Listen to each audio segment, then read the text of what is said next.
वीरा पांडे की धार्मिक विधि कक्षा में आपका स्वागत है। धार्मिक जो शब्द जुड़ा है, इसलिए धर्म संबंधित आज बहुत दिन बाद आपके सामने उपस्थित हुआ हूँ।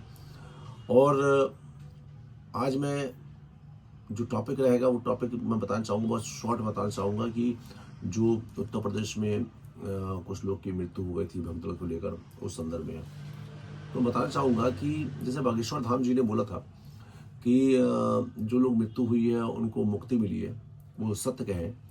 क्योंकि हम लोग उत्तर प्रदेश वाले हैं और वहाँ पर काशी वाले में, काशी के बारे में कहा गया है, काशी विश्वनाथ के बारे में, कि उसका थोड़ा हमको कोई लाइन तो नहीं मालूम है कि काशी मरवो मुक्ति पाइबो, ऐसा करके कुछ है, उसका एक लाइन है।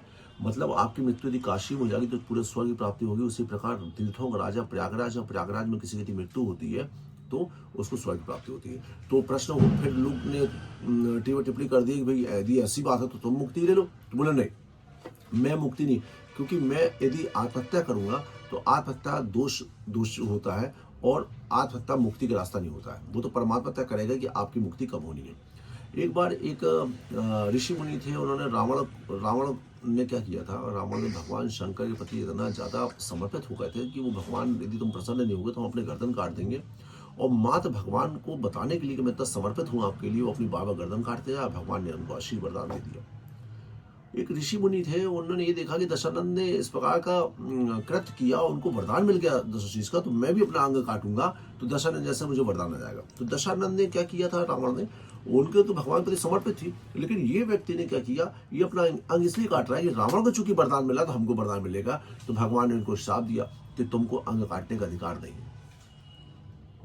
बड़े बड़े गुरुमंत संत और ग्रंथों में कहा गया है, सुखदेव जी महाराज भागवत में कहते हैं कि निंदा वर्जित है। और बड़े बड़े संत यदि पद में बैठ के किसी की निंदा करें तो ठीक नहीं है। कोई व्यक्ति वहाँ मृत्यु हुई है, सोचो कोई व्यक्ति मरा, लोग तो अपना अंग दान करते हैं, बहुत दान करते हैं। कोई व्यक्ति तीर्थ मरा तो वहाँ पर नाना प्रकार के संत गुजर रहे, वहाँ पर उनके चरणों की आए, तो ऐसे नाना प्रकार के देवता लोग वहाँ पर आएंगे, उनके चरण उनको छुए होंगे। तो हम तो उनको तो यही बोलेंगे प्रसन्नता वाली बात, क्योंकि मृत्यु में रोना भी वर्जित है। मृत्यु में रो नहीं सकते आप, क्योंकि आप गरुड़ पुराण के अनुसार यदि आप रोते हैं तो जो प्रेत होता है वो दुखी होता है, रोना तो वर्जित है। इसीलिए अपन क्या करते हैं, मृत्यु के बाद अपन बैंड बाजा सहनाई के साथ लेके चलते हैं कि चलो यार तुम आए, ऐसा हुआ। आप देखो नर्मदा जी के किनारे, गंगा जी के किनारे और काशी और कई तीर्थों में ढेर सारे लोग अपना घर बार छोड़ कर वहाँ बैठते हैं ताकि उनकी मृत्यु उनके तट पे हो, उनके तट पे यदि मृत्यु हो जाए। अब ये सोचो जो आज कूद के यदि आत्महत्या कर लें तो वो तो घोर पाप है, उनको कोटि नरक मिलेगा। कितने वर्ष तक उनको जो है नरक में रहना पड़ेगा। आप आत्महत्या नहीं कर सकते। तो बड़े बड़े संतों को भी ये सोचना चाहिए कि हम क्या कर रहे हैं, लोगों की निंदा कर रहे हैं सिर्फ इस बात पर से कि हमको कोई पार्टी सहयोग कर रही है। योगी जी के द्वारा बहुत अच्छा प्रदर्शन किया जा रहा है, मोदी जी के द्वारा बहुत अच्छा प्रदर्शन किया जा रहा है। पूरे हिंदुस्तान की जनता वहाँ स्नान करने जा रही है, और यदि हम तुम स्नान नहीं कर पा रहे हैं तो तुम्हारा दुर्भाग्य है।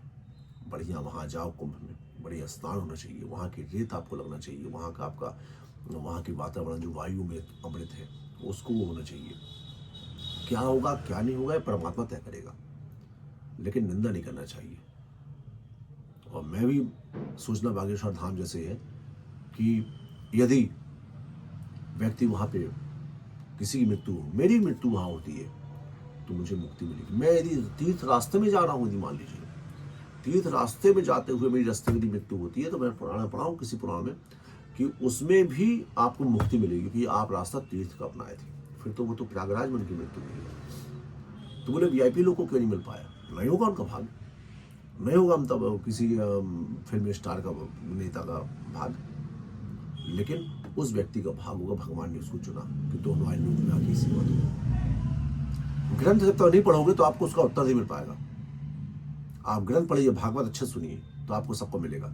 निंदा बहुत ज्यादा वर्जित है, और कुछ संत लोग जो निंदा कर रहे हैं वो घोर पाप कर रहे हैं, कोटि पाप की श्रेणी में आता है। निंदा वर्जित। बोल शंकर भगवान की जय।